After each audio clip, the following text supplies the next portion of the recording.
Personal Story segment tonight, division in Hollywood. Show business is a liberal Democratic concern these days, but there's deep division between those supporting Hillary Clinton versus Bernie Sanders.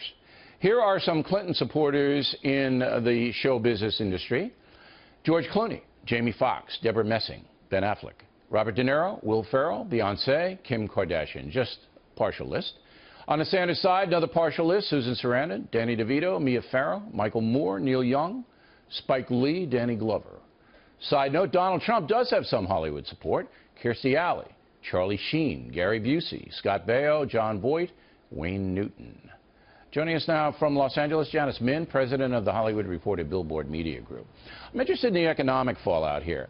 Many Republican actors have told me directly that they don't talk politics because they're going to lose jobs if they do. They're not going to get hired, because you know how subjective any hiring is in entertainment. Is this the case with Sanders-Clinton fissure? Is that going on there?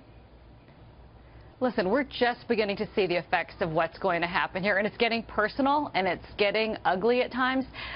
Twitter, of course, the new medium of the election, is aflame with people having freakouts. And we saw this with this Susan Sarandon and Deborah Messing Twitter war last week, when she said, jokingly, we think, said she would vote for Donald Trump over Hillary Clinton because she's a Sanders supporter.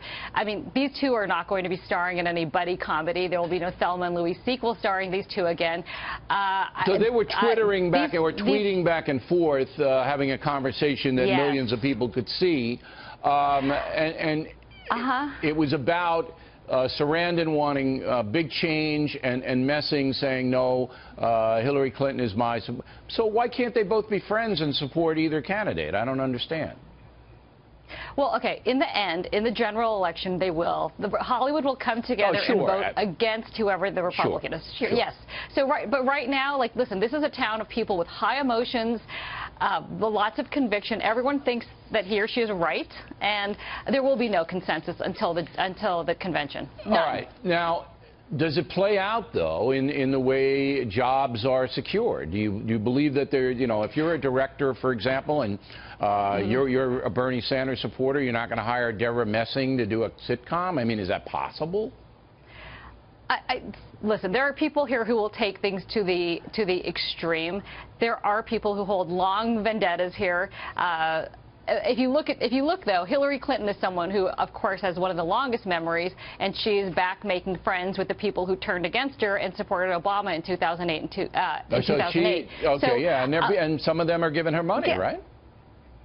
Yes, listen, there are some people who are holding their nose and giving her money because they want a Democrat to win the White House. There are others who actually wholeheartedly support her. But in terms of jobs being lost, maybe. The thing with Hollywood has mastered the skill of rejecting people with a smile on its face. So you will never, actors say this all the time, you will never even know why you didn't get a job, why you didn't get a role, because no one will ever tell you the real reasons. And sure, some of that is personal at times. I don't know yet if the election will play a part in that as far as Democrats go. But you're right about Republicans here. To get anyone to self-identify as a Republican here is nearly impossible. All right, and on that note, it's probably... On that note, one famous performer came out for Donald Trump. Roll the tape. Donald Trump, whether you like him or don't like him, is waking this country up. And for that alone, you know, if you hate him, then you're going to talk about how much you hate him. If you love him, you're going to talk about how much you love him. And I think that that's a really great step with this country, because I think this country's gotten very complacent.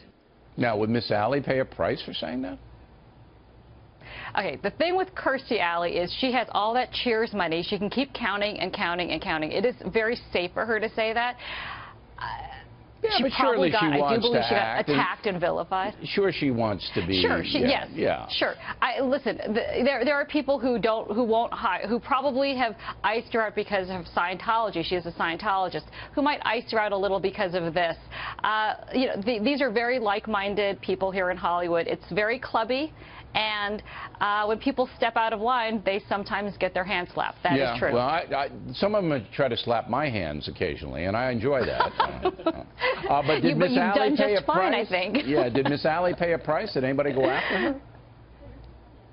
There was a lot of reaction online. But, you know, you can't, we live in a climate where among certain in certain conversations that even giving a positive note, a positive nod to Donald Trump speaking his mind is seen as an endorsement, Yeah, sure. is seen as there's nothing nice to say about him to some people. You get sure. I do but admire people like John Voight, who, you know, he has the courage of his convictions. He's a tremendous actor. He still works. That's a good thing.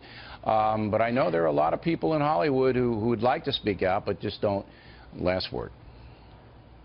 Yeah, I mean, yeah, you know Friends of Abe, right? The Hollywood Association of Republicans here, trying to get the member list of Friends of Abe.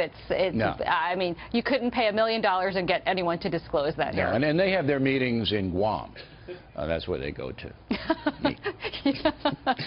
Janice, we appreciate you coming on. We appreciate it.